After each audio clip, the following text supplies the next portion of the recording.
Juice तक सिमट गया कोसी का गन्ना। कभी चीनी की मिठास थी, अब सिर्फ गिलास की प्यास। कभी यही गन्ना कोसी के खेतों की पहचान हुआ करता था। खेतों में दूर तक लहराती ईख, कटाई के बाद ट्रैक्टर ट्रॉली में भरकर सीधे चीनी मिल तक पहुंचता गन्ना, और उसके साथ किसान के घर पहुंचती थी नगद आमदनी की मिठास।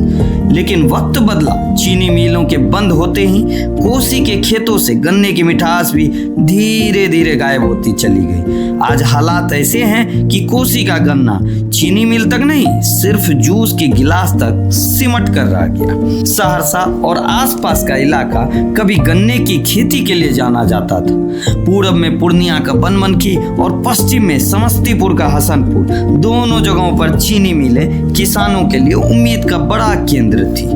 खेत से गन्ना कटता था, ट्रॉली में लदता था और सीधे मिल पहुंच जाता।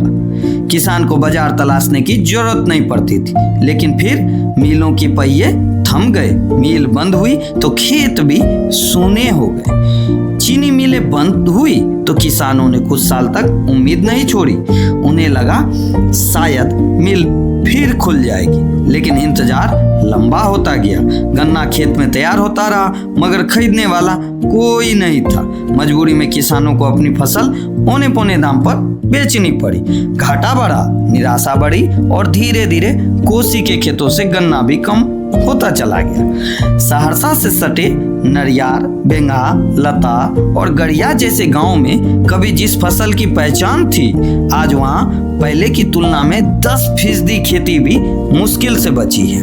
गढ़िया निवासी मोहन शाह पिछले करीब 30 साल से गन्ने का जूस बेच रहे हैं। उन्होंने अपनी आंखों के सामने इस कारोबार को बदलते देखा। एक वक्त था जब हाथ से चलने वाली मशीन से जूस निकाला जाता था, कीमत थी कुछ पैसे। गन्ना का खेती उस टाइम में बहुत इस इलाका में होता था, और हम मशीन खरीद करके लाए।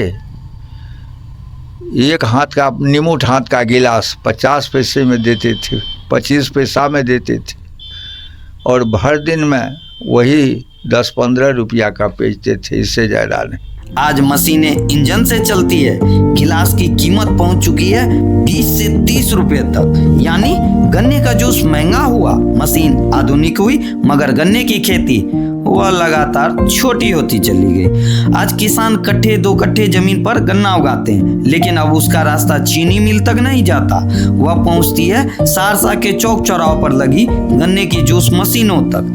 गन्ने का जूस अब सिर्फ किसानों के लिए नहीं, छोटे व्यापारियों के लिए भी रोजी रोटी का जरिया है। लेकिन इस कारोबार में चुनौतियां भी कम नहीं है। पहले बाजार में गन्ने के जूस की गाड़ियां कम थी, ग्राहक ज्यादा और दुकानदार कम, इसलिए कम बिक्री में भी आमदनी ठीक हो जाती थी। लेकिन अब लगभग हर चौक चौराहे पर गन्ने की जूस मशीन नजर आती है। प्रतिस्पर्धा बढ़ी, ग्राहक बंटे और व्यापारियों की आमदनी पर असर पड़ा। बारिश का मौसम अलग परेशानी लेकर आता है। बारिश में लोग जूस पीने कम निकलते हैं, जिससे बिक्री और कम हो जाती है। गाँव आ गए तो ये मशीन लिए तो वहाँ मशीन से गुजर बसर चल रहा है, मगर अब जो है नहीं चल रहा। अब बहुत मशीन हो गया है। बहुत मशीन होने के बाद में बारिश उरिश आता है, कभी होता है कभी नहीं भी होता है। फिर भी परिवार चलाने के लिए छोटे व्यापारी रोज मशीन लगाते हैं। लेकिन जिस गन्ने की खेती आज सिमट रही है, उसके जूस की मांग अभी भी बनी हुई है। गन्ने का जूस सिर्फ गर्मी में प्यास बुझाने वाला पेय नहीं है। इसमें कैल्शियम, पोटाशियम, आयरन और एंटीऑक्सीडेंट जैसे पोषक तत्व पाए जाते हैं। यह शरीर को तुरंत ऊर्जा देने में मदद करता है, और यही वजह है कि गर्मी के मौसम में गन्ने का जूस की मांग बढ़ जाती है। सवाल यह नहीं है कि कोसी में गन्ना खत्म हो रहा है, सवाल यह है कि गन्ने की खेती को फिर से मजबूत करने के लिए क्या किया जा रहा है। जब चीनी मिल थी तो किसान के पास निश्चित बाजार था। मिल बंद हुई तो बाजार टूट गया, बाजार टूटा तो खेती सिमट गई, और खेती सिमटी तो गन्ना अब चीनी बनने के बजाय जूस के गिलास में नजर आने लगा। कभी यही गन्ना कोसी के किसानों के घर में मिठास लेकर आता था, आज वही गन्ना किसी चौक पर मशीन में पिसता है और एक गिलास में बदल जाता है। एक गिलास जो किसी की प्यास बुझाता है, किसी को ताजगी देता है और किसी छोटे व्यापारी के घर का चूल्हा जलाता है। लेकिन सवाल अब भी वही है, क्या कोसी का गन्ना फिर कभी चीनी की मिठास तक पहुंच पाएगा, या हमारी आने वाली पीढ़ियां गन्ने को सिर्फ जूस के गिलास में ही देखेगी?